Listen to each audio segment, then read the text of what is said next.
Hi all, ACDodd here again, and welcome to another episode of On the Road Tuning with me, ACDodd. Let's get stuck straight in. So, here we are, Surrey this time, and we've got this lovely road racer of a Mini.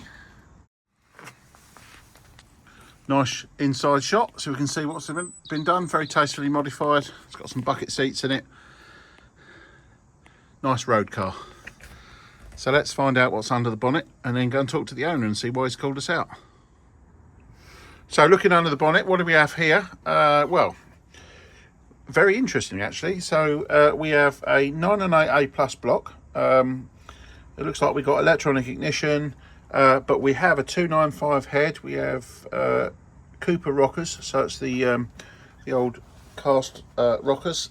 And we've got a SW5 camshaft, so we've got all the bits and pieces, including a HI38, so this should go very well. I've been informed it's already been dynoed, but the carburetor has been changed since that dyno, so that's one of the reasons I think why I'm here. So let's go and speak to James and see why he's called us out. Right, so this is James. James is the owner of this fantastic road racer, little 998 Buzz Bomb. So, why have you called us out? So, yes, I had it road with a HS4 and I've changed the carb to an HI38. And I thought, well, I'll get ACDodd over to work his magic on it. It's interesting, you've obviously chosen me over going back to a rolling road, so any reason? I think the rolling road that I had, there was no real work on the needle. Maybe the needle was perfect, but from what I've seen, from what you've done with needles and throughout the rev range, I thought I'll get it done by you this time and see if it makes any difference. Excellent. So I'll bet about a good job then. Yeah. All right. Well, let's dig in and find out what we can do. Perfect. Cheers. So first job on here, as ever, is we start with the coil. So let's have a look and see what we got. Now we're running a ballast feed.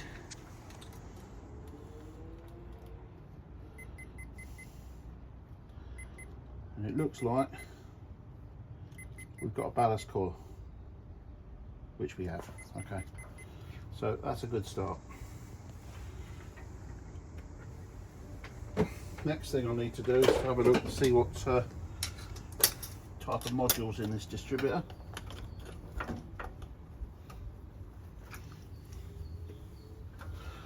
Ah, interesting. So that looks like to be the high power one. Okay.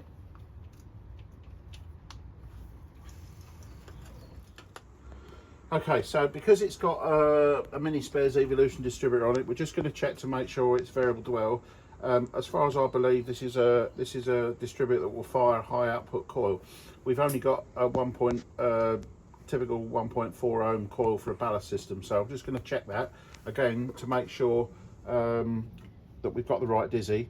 And see if it's variable dwell. So let's start it up. I've got the dwell meter connected. So just watch the meter.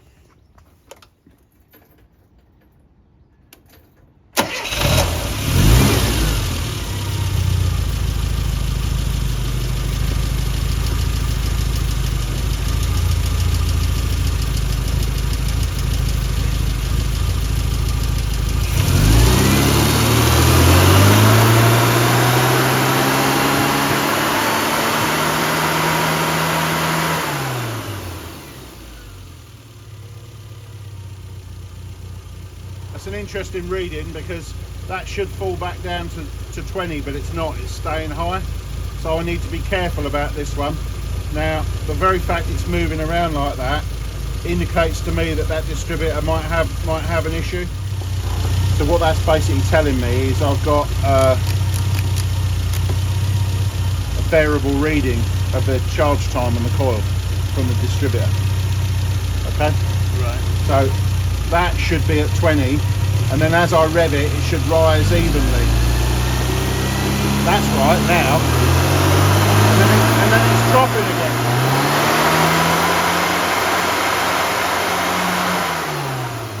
So I wouldn't expect that to go up to 56 and then drop back. I would expect it to go up to 50 and sit there and be dead stable. So these readings should be smooth and steady. And then as the revs drop, it should go back to 20. It's not, it's sitting around the middle.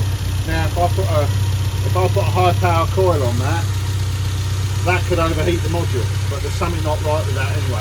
That's not a good reading in my book. Okay, so you may have noticed there that the dwell meter was moving all over the place. Now we've solved that problem by shorting out the ballast resistor. So if you start the engine now,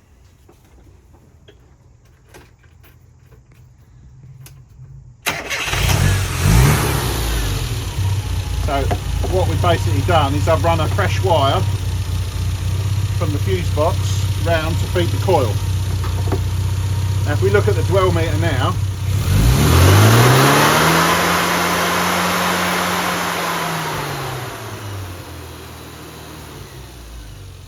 that's doing exactly what it should do. So what we've done now is remove the coil, because that was a conventional ballast. We've gone to a 0.8 ohm coil. We've bypassed the resistor as already said. So now we've got the full power available. We've got the right module in the distributor. It's a high power distributor. So now we're going to check the HT leads and then check the plugs, and then that's the ignition system ready. So we can move on to the carburetor and do the tuning. Okay, so I've been through the ignition system. We've got the same leads are on it. Check them out. That was all 1.6K. Obviously, we've got the high power coil on. The distributor's working fine, but I've changed the spark plugs because we have resistor plugs.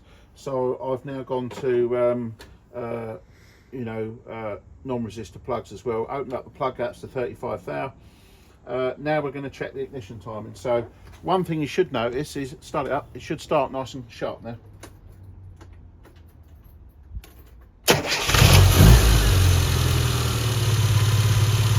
As we can see, that starts straight away now, no cranking, just bang, straight away.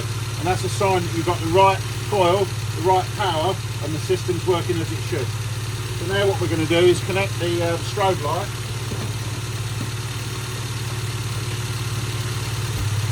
And see what the ignition advance curve is.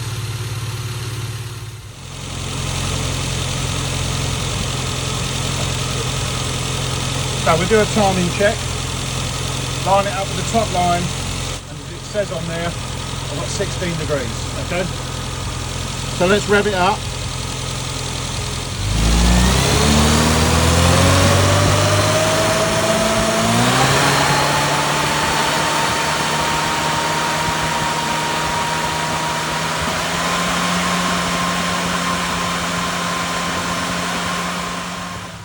And I've got 33 degrees full in. So, done the timing check. We've got 16 degrees at idle, and then it rises to 33 degrees all in, but it's very slow coming in. So I've advised James on this case that he really does need a modified advance curve just to speed that up. I know he's already bought a distributor with a supposedly modified curve. The curve is okay, it's just far too slow for this application. So in due course, I will get James to send me that distributor and we'll sort it out. But for today, there's enough advance on that so we can continue the tuning. So let's get stuck into the carb and see where we end up. Okay, so we're over on the needle lathe. The needle in it was a treble A, which is, as usual, is way too rich. And I implore people to stop fitting treble A's in 998 engines with 1.5 SUs or HI38s without some means of monitoring the fueling, because as this one was just bore washing the engine. So they don't all come up like that, but a lot of them, or most of them, do. So in this case, you know, please stop doing it unless you've got a means of actually measuring what's going on. In this case, we was at 0.82 lambda at part throttle, which is way too rich. It's just washing the oil off the bores. So in reality, we've had to come down to an ABD needle, which, as some people know, is a typical stage 1 needle. Now, bearing in mind this engine's got a 295 head on it with a big valve conversion. It's also got an SW5 cam. So as I say to people, it doesn't matter what the modifications are. When you fit a needle, don't just listen to what people tell you on the internet forums, right? You have to measure stuff. If you fit the right needle in, you'll be surprised. It's generally a lot leaner than you would think. So we're going to start off with an ABD because this one's fueling just about perfectly at 2,000 to 3,000 revs. We've got a modifier for 4,000 to 5,000 RPM, and we're going to take a little bit off at the top end as well because it's probably a touch lean right at the full power point for the modifications on this car. So hopefully I've made myself clear. Okay, so we got this one running, got it dialed in. We've gone for an ABD needle with some extensive modifications. So we needed to come down to an ABD needle because it was too rich on the treble A. And then it was too lean at 4 and 5. So I've adjusted that and also put a bit more fuel back in at the very top end. But in terms of how that's running, we've got some carb wear.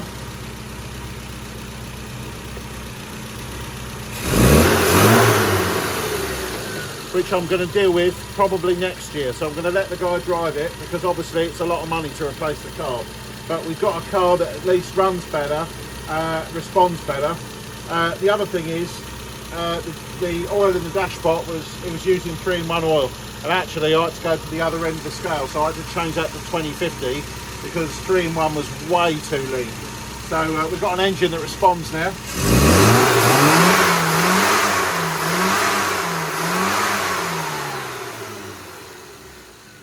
Sounds much better than it did before, so we'll send James out in it and see what he thinks. Okay, so James has now been out in his little 998. So what do you think? Yeah, it's much more responsive. It's much better. There's no flat spots. It goes when you put your foot down. Very happy. Okay, so you sound like all my other customers. Yeah. Everything's fine. Yeah. Okay, so were you surprised at the difference? It's yeah, it is. I mean, I think now it's more of a question of needing a bit more power than a 998 is willing to give. But it's definitely made for a fun little drive around, and at low RPM, it's much more tractable. Yeah. Okay. Yeah. So it's very interesting you say that actually, because a lot of people tune a 998 and they want their backside pushed in the seat when they put their foot down. Unfortunately, usually with a 998 that doesn't happen. You get the same torque when you modify it. It's just you get an extended rev range, so it just revs harder. Yeah. You know, so yeah, it revs all day long. But yeah, it revs all day long, but it's not putting your arse in the seat as such. So I think what you need is a bigger engine. Yeah, afraid so. Probably. See you next year. Yeah. Okay, fair enough. Anyway, that aside, would you recommend this service to anyone else? Absolutely. Yeah, 100%. All right. Well, thank you very much, and Cheers. Thanks for getting me down to look at your car. Thank you very much. Okay, so same venue, another car. This time we've got a 1275 GT. Nice little car, nice interior, custom interior. And I think under the bonnet this time we have an MG, or I don't know about MG Metro engine, but we certainly have a Metro engine. So 1275 HIF 44. 65D Dizzy. So I think what we need to do is speak to the owner and see why he's come over to see us today. Okay, this is Rick Hill. All right, this is your lovely 1275 GT. What have you brought it here today for? I think it's been running rich. Lots of smells of fuel and really low MPG. Okay, so to tune up. Yeah, okay, so it's using a lot of fuel, yeah? Yeah. Okay, all right. So any other issues, power-wise, performance? Not that I can tell, but I'm not too experienced with classic cars, so it could be, yeah. Okay, all right. Well, I'll tell you what we'll do then. Let's dig in and see what we can find out, and see if we can get to the bottom of that MPG and hopefully give you some more performance to boot. Thanks. Okay, so first impressions of this one, we got straight into a problem. I tried to, as the customer said, it was running rich, and he wasn't wrong. So I tried to lean this one out, and as I turned the mixer screw, the jet wasn't moving. Now this is very, very common on cars that have been left with without fuel stabilizer in. The carburetor gets gummed up and the jet gets stuck. It's one of the Achilles heels of these HIF carbs, is once that jet gets stuck, there's no physical way of moving it except in one direction, and that's via a very thin lever in the bottom of the carburetor. So what you have to do is back the screw out and then work the jet up and down with an implement that doesn't damage it, and see if it frees off. Now the good news is I've managed to free it off, so I can continue with the tune. If that didn't free off, I couldn't obviously alter the mixture and I couldn't do the tune up. So the only result for the customer would have been either wasted time and a big bill, because he would have had to pick up my tab for being here, or my time plus the cost of a rebuilt carb. So in this case, I've at least saved him at the moment the cost of a rebuilt carb, because we've got that at least working. So we'll get on with the tune-up now, and if that causes us a problem, or there might be other issues in the carb in terms of wear, that might come to light as we get further into the tune. But for the moment, we can carry on. Okay, why am I showing a needle here at this point? Well, this car, where the jet was stuck, where it's had fuel in it that's not been stabilised, it's also, you can see the wear path of the needle, but you can also see where the needle's been attacked. Okay, so this is what happens when you use modern fuel and you leave it in the carburetor and you don't stabilise it. Okay, so it's really important, if you're going to leave a car with modern fuel in it, to put fuel stabiliser in, because it literally attacks. Look at the state of that. It's actually attacked the surface, put pitting on it, and you know, basically made that needle not usable. So we've got to replace the needle. If you're going to store your car, I urge you to put stabiliser in your fuel, because that's the sort of damage it does. Okay, so same as usual, same thing. Let's start off with coil check, see where we are. 1.8. Right, that's not a good start. It says it's electronic, but let's just make sure we get a good contact. 1.6. So effectively, again, that's not an electronic coil. 0.2. So we're getting about 1.4 ohms on that one. So we need to change the coil for a higher power one. So that's the first thing we need to look at. So let's pull off a HT lead. Quick note when we're looking at these, straight away number 1 is down in the number 4 position. So the whoever's put this distributor in, he's put it in 180 degrees out. It makes no difference for the running of the engine. It's just annoying for the lead positioning. So at the end of the day, it doesn't matter if we change it round or not. But what we'll do is we'll take a lead off, see what the actual resistance is. They look reasonably new. They're quite pliable. So let's just see what we've got going on here. Let's have a look at the meter. 5.7. All right. Whilst not the lowest, with a 65D, that's certainly serviceable. So I don't think we need to go looking for spending money at the moment. We'll put a new set of them on. Tell the customer next year. While I'm here though, I will also check the king lead from the coil, because if that is showing signs of high resistance, then the two added together is the most important reading. So let's have a quick look at that one. Yeah, so we've got 6k on that one, so we're starting to get high. So we've got 11k now between the coil and the plug. So I'll talk to the customer and see if he wants to go for a new set, but we're going to check the plugs next. Okay, so what we've got now, change the coil. So I'm halfway through the process of sorting the ignition out. So we've got a 0.8 ohm coil. I'm just putting in some fresh spark plugs.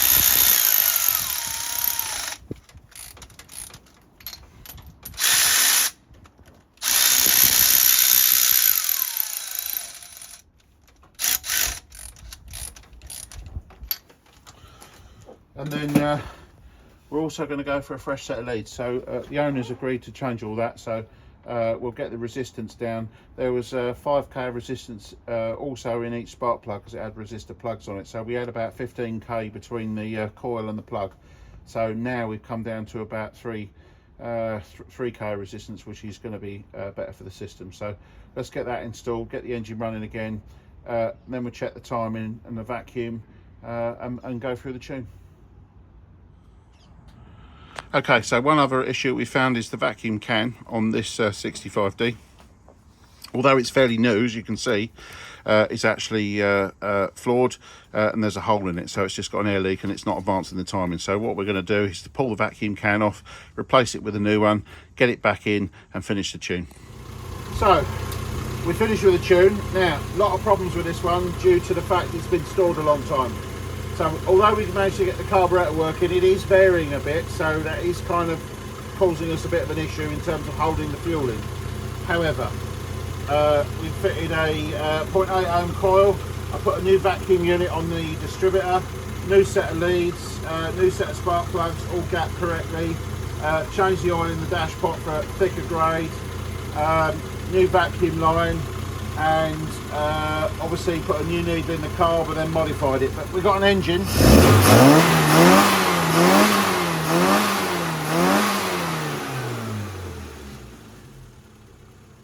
That's at least ready for a test drive.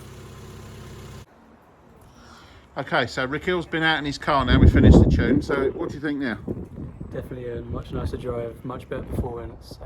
Definitely worth coming here. Okay, excellent. So the interesting thing about your car, there was lots of little things wrong with it. We kept looking, we kept finding all sorts of things. Things that didn't appear on the video were like the steady bar bolt had come off and the earth cable had come off and the steady bar bracket had broken away from the bulkhead, and I think we had an open breather as well. There was all sorts of things that I kept finding. So, but we got there in the end. The main thing is now, at least the engine runs sweetly. You've got some issues in terms of, I think the previous owner syndrome is like, I think we'll call it, with they're not necessarily knowing which end of the spanner is the right one. So yeah, the main thing is it drives nicer. Yeah, definitely. Yeah. Drives smoother, more power. Yeah. Excellent. All right, and you got some things to do as well. Yeah. I've given you a homework list anyway. All right. Okay. Anyway, well, thanks for having me down. I was glad I was able to make such a difference to your car. Thank you. Well, hopefully you enjoyed that. Another example there of a car that needed to be using fuel stabilizer. That's not the only one. There are many of you out there that are not stabilizing your fuel, and your carburetor parts will end up like that one. So I'm seeing it more now, so I urge you to start using fuel stabilizer. Anyway, as ever, please like and subscribe, and if you want some fuel stabilizer, stop me and buy some. Thank you very much.